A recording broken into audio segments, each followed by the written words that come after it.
Friends, Manas কিচেনে welcome জানাচ্ছি। আজ করে দেখাবো চিকেন টমেটো পিৎজা।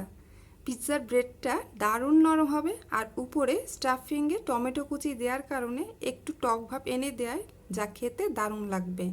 আর পিৎজাটা আমি চুলার উপরে করে দেখাবো। তাহলে চলুন আজকের মজার রেসিপি চিকেন টমেটো পিৎজার দেখে নিই। একটা বড় বাটিতে 3/4 কাপ পরিমাণ ময়দা নিয়ে এর মধ্যে আধা চা চামচ লবণ আর 1 চা চামচ ড্রাই ইস্ট নিয়ে ভালোভাবে মিশিয়ে নিব। মেশানো হয়ে গেলে আধা কাপ কুসুম গরম পানি এর মধ্যে অল্প অল্প করে দিয়ে একটা ডোয়ে পরিণত করতে হবে। পানিটা একটা আঙ্গুল সহ্য করার মতো গরম হতে হবে। এখানে আমার সম্পূর্ণ পানিটাই লেগেছে। এবার ভালোভাবে মিশিয়ে নিচ্ছি। মেশানো হয়ে গেলে এর মধ্যে আধা টেবিল চামচ পরিমাণ তেল দিয়ে আবারও হাত দিয়ে ভালোভাবে চটকে চটকে মাখাতে হবে।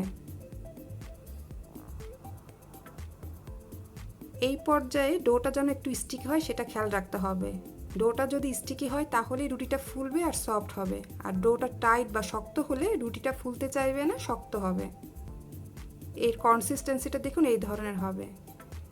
এবার মাখানো হয়ে গেলে আমি এই বড় বাটি থেকে একটা ছোট পাতলা বাটিতে নিয়ে নিচ্ছি।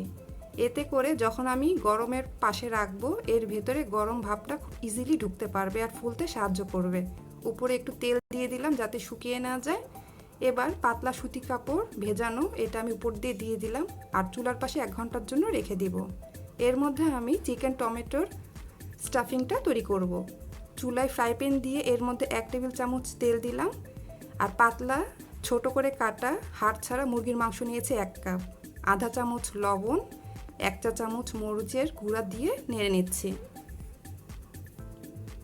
এবারেতে দিয়ে দিব ছোট আর কুচি করে কাটা 1/4 কাপ পরিমাণ টমেটো, আধা চামচ আদার বাটা আর 1 চা চামচ রসুন বাটা দিয়ে দিচ্ছি। দেওয়ার পর 1 মিনিটের জন্য ভালোভাবে কষাতে হবে। কষানো যখন হয়ে যাবে একটু ভাজা ভাজা হবে তখন এর মধ্যে 1/4 চা চামচ পরিমাণ গোলমরিচের গুঁড়া আর 1 চা চামচ পরিমাণ সয়া সস দিয়ে দিচ্ছি। দেওয়ার পর আবারও ভালোভাবে একটু নেড়েচেড়ে রান্না করে নিতে হবে। যখন পানিটা শুকিয়ে যাবে আর একটু ভাজা ভাজা হবে আর উপরে তেল ভেসে উঠবে তখন 1/4 কাপ পরিমাণ পানি দিয়ে ঢাকনাতে ঢেকে 5 মিনিটের জন্য রান্না করতে হবে মিডিয়াম আঁচে। তাহলে ফিরে আসছি 5 মিনিট পর। 5 মিনিট পর দেখুন পানিটা শুকিয়ে গেছে আর তেলটা ভেসে উঠেছে। এখন 1/4 চা চামচ পরিমাণ অরিগানো দিয়ে দিচ্ছি আর একটা স্লাইস করা সসেজ আমি পাতলা করে নিয়েছি সেটা দিয়ে দিচ্ছি। এবার ভালোভাবে মিশিয়ে নিব। ভালোভাবে মেশানো যখন হয়ে যাবে তখন চুলাটা অফ করে দিয়ে এটা ঠান্ডা হতে রেখে দিতে হবে। 1 ঘন্টা পর ফিরে এলাম। ডোটা সুন্দরভাবে ফুলেছে, দেখতেই পাচ্ছেন। এবার বোর্ডের উপর একটু শুকনো ময়দা ছিটিয়ে নিয়ে এর মধ্যে আমি ডোটা নিয়ে নিচ্ছি। নেওয়ার পর ভালোভাবে আবারও 2 মিনিট এভাবে একটু মথে নিতে হবে। একটু আঠা আঠা ভাব থাকবে, সেটা যেন না থাকে সেদিকটা খেয়াল রাখতে হবে। সেটা চলে গেলে এর মধ্যে সামান্য একটু তেল নিয়ে আবারও 1 মিনিটের জন্য এইভাবে আমি যেটা দেখাচ্ছি সেভাবে করতে হবে। এবার একটা 8 ইঞ্চির প্লেটে আমি একটু তেল মেখে নিচ্ছি আর উপরে একটু শুকনা ময়দা দিয়ে দিচ্ছি। এতে করে যখন আমি পিৎজাটা এর মধ্যে বসাবো বেক হওয়ার পর নিচে আর লেগে যাবে না। এবার আমি সেই ডোটা নিয়ে রুটির মতো করে চারদিকে ছড়িয়ে দিচ্ছি। কাঁটা চামচ দিয়ে একটু এভাবে ফুটো করে দিচ্ছি। এতে করে সমানভাবে পিৎজাটা ফুলবে আর উপরে যে আমি স্টাফিংটা দিব সেটার রসটা ভিতরে সুন্দরভাবে ঢুকবে আর খেতেও ভালো লাগবে। এখানে আমি পিৎজার সসটা দিচ্ছি, এটা ঘরের তৈরি, আপনারা বাইরের কেনাটাও ইউজ করতে পারেন। আর উপরে দিয়ে দিচ্ছি সেই চিকেনের স্টাফিংটা। 1/4 চা চামচ অরিগানো দিয়ে দিলাম আর মোজারেলা চিজ 1/4 কাপ পরিমাণ, এটা কম বেশি করে নিতে পারেন, এটাও দিয়ে দিচ্ছি। এবার আমি আগে থেকে 10 মিনিটের জন্য তাওয়াটা প্রিহিট করে রেখেছি। সেই তাওয়ার উপর আমি এই পিৎজাটা তৈরি করব।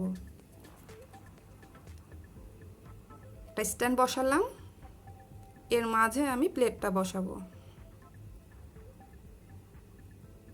এবার ঢেকে দিব আর বেক করব 10 থেকে 15 মিনিট পর্যন্ত মিডিয়াম আঁচে।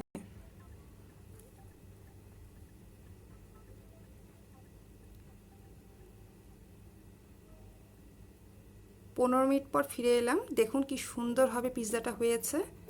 এবার চুলা থেকে সরিয়ে নিচ্ছি আর নামিয়ে নিচ্ছি। আমি কেটে দেখাচ্ছি কেমন হয়েছে। দেখতেই পাচ্ছেন চিজটা কি সুন্দরভাবে গলেছে, রুটিটাও সুন্দরভাবে ফুলেছে। দেখুন, আজকে চিকেন টমেটো পিৎজার রেসিপিটি সহজভাবে দেখানোর চেষ্টা করেছি। বাইরে গিয়ে যেহেতু খাওয়ার উপায় নেই, তাই বাচ্চাদের আবদার খুব সহজে ঘরেই পূরণ করা যায়। সবাই ভালো থাকবেন। আরেকটি নতুন রেসিপির সাথে দেখা হবে। আল্লাহ হাফেজ। ভিডিওটি সম্পূর্ণ দেখার জন্য আপনাকে অসংখ্য ধন্যবাদ। ভিডিওটি ভালো লাগলে লাইক করুন, কমেন্ট করুন এবং শেয়ার করতে ভুলবেন না।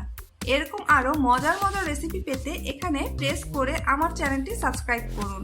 আমার চ্যানেলে নতুন হলে আমার অন্য ভিডিওগুলো দেখতে পারেন। আপনাদের পছন্দের কোনো রেসিপি সম্পর্কে জানতে চাইলে কমেন্টের মাধ্যমে জানাতে পারেন।